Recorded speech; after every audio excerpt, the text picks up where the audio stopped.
imagine you're in a loving relationship. Then one day, seemingly out of the blue, your partner up and leaves. The next day, the police come and arrest you for sexual assault. This is the reality that trans people face.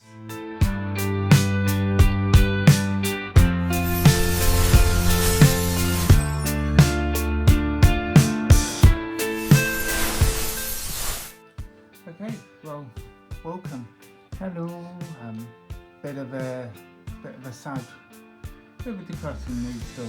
It's a bit of a dark subject matter. Yeah. This one. Yeah. So do you want to tell us what we're talking about? We're talking about the very dark news story that came out this week. Mm-hmm. Very dystopian news story, and something that will likely impact the trans community. Well, already is impacting the trans community. A trans woman was convicted. She was convicted by the CPS, the Crown Prosecution Service.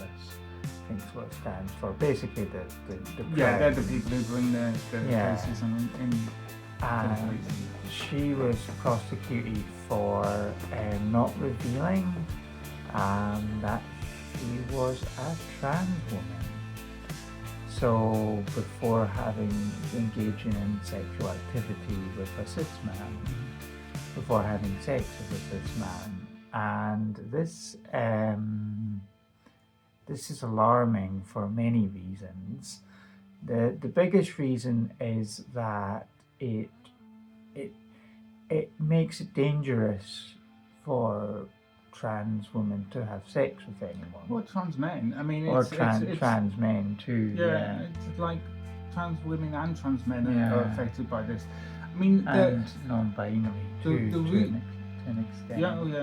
I mean, the root of the law was a cis woman who pretended to be a man so she could have sex with another woman who was straight.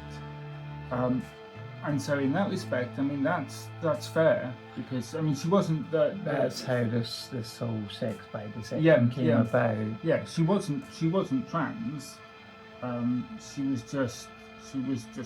was deceiving. She was deceiving her partner, and so that's completely legitimate. Do you remember when this was? This was a couple of years ago. I don't think it was that long ago. Yeah. But like all laws that get rushed through because of knee-jerk reactions, it doesn't actually work. No, and that's the thing, is that sort of taking an outlying case and then sort of making it the sort of general rule.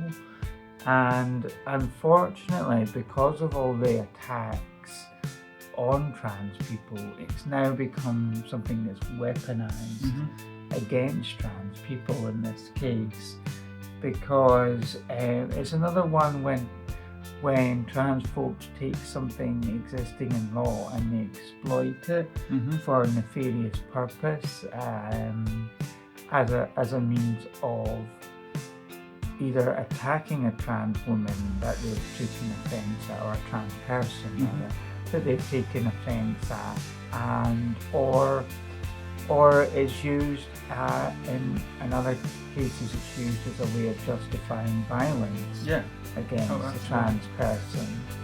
Just while we have you all, you may have noticed that we've slightly changed the format. This has been more accidental than anything else, and we've tended now to sort of shorten the videos and focus on particular stories, but make them more frequent. Yeah. So, well, firstly, like, subscribe, blah blah blah. All the usual stuff. But secondly, can you let us know in the comments if you prefer the longer forms or the shorter form videos? Short and snappy. More the shorter 10-minute videos or the longer sort of hour long. Yeah, more single issue focus. Yeah. Just so we know what works better for your. And I mean, like all these laws, like all these things, the sex by deception is that you didn't. that she was. She didn't admit that she was trans, and so she didn't admit she was biologically male. What would happen if I was to date a cis guy, for example, we were to have sex, and I was then to go, oh well, I didn't know he was cis, so I'm going to try and get him done for sexual assault. That's the thing. Like it's if they're going down that route, then it should work both ways. Yeah, but it wouldn't. I mean, I put this out on Blue Sky, and somebody said, yeah, you'd just be laughed out of the police station, and that's exactly what would happen. You would. So why is it the other way? Why is it then when it's the other way that it's not equally laughed at? Why is it taken as a crime? Because it's transphobia. It's an assumption that as a trans woman you're deceptive, and you're not really a woman, you're just a man deceiving the world that you're actually a woman. Playing into that stereotype. Exactly. Stereotype that we've been trying to move away from years, and it's stubborn. This high misogynistic idea that we can't possibly be women. We can only just be men, just pretending to be women to either entrap straight men into having gay sex, or being gay men that refuse to accept we're gay because like it's so much fucking easier to be trans than it is to be gay. Yeah, right. And that's the thing. It's like all these kind of and I can say that as somebody who's bisexual. All these kind of like toxic kind of myths, stereotypes that they love to perpetuate, because it equally degrades women by making like these sort of saying that a woman has to be a certain way, conform to certain stereotypes, a certain archetype, and by the same turn it is also transphobic. So it's transmisogyny. It combines the two together, and it's also toxic masculinity too, because it says it ridicules men for. Yeah, I mean, so the reason this all came about was they were in a loving relationship, as far as I can tell. Like she went to his parents' house, and you know, like you don't take a hook up to your parents' house.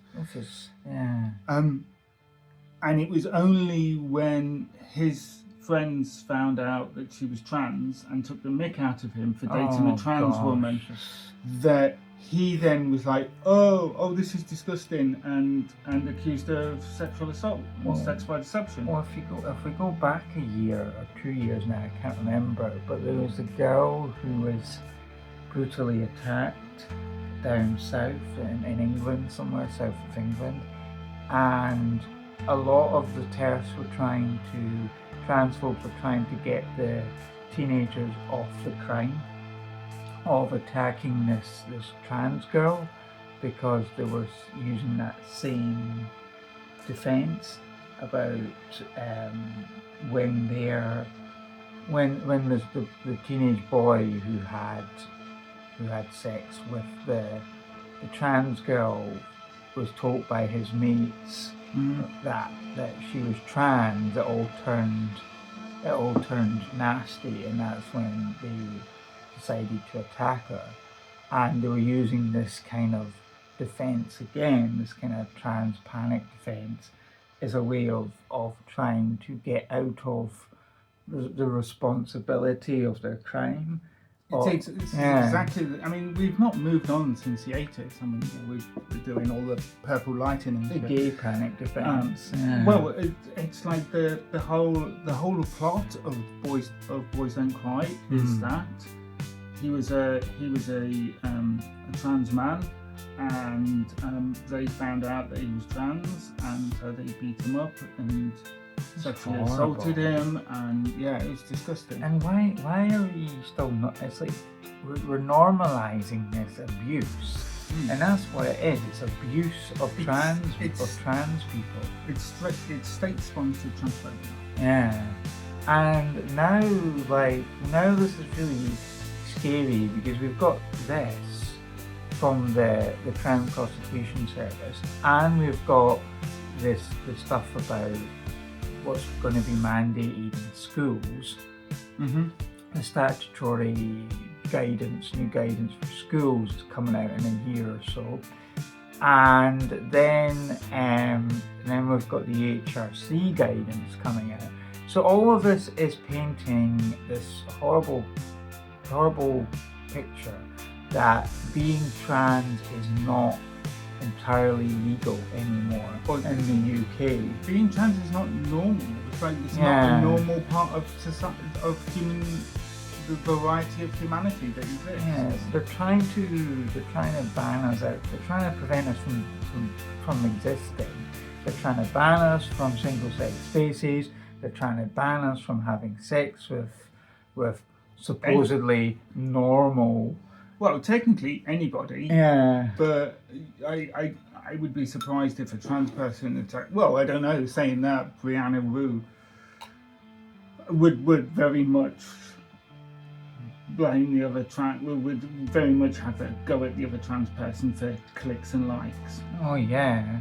And we're living in it's a really scary time for trans people. And I know I say this a lot, and it can't be said enough times, it can't be stressed enough, that these are the pillars of genocide. These are this is the environment, this is all the ingredients for a trans genocide, apartheid are there, and they're being enacted on. And because we have all these laws, all these cases that are being won against trans people, and every time one of them is won, it removes more of our rights. It further attacks things. I think that's all we've got for today. All we've got time for today. Yeah, but stay safe out there. We won't stop fighting this. Give your loved ones a hug. If you're a cis person watching this, find a trans person, give them a hug. This is a difficult time for us all. Very, very hard time to be trans in the UK right now, because we're being attacked from all sides. Yeah. Okay. Take care. Take care all.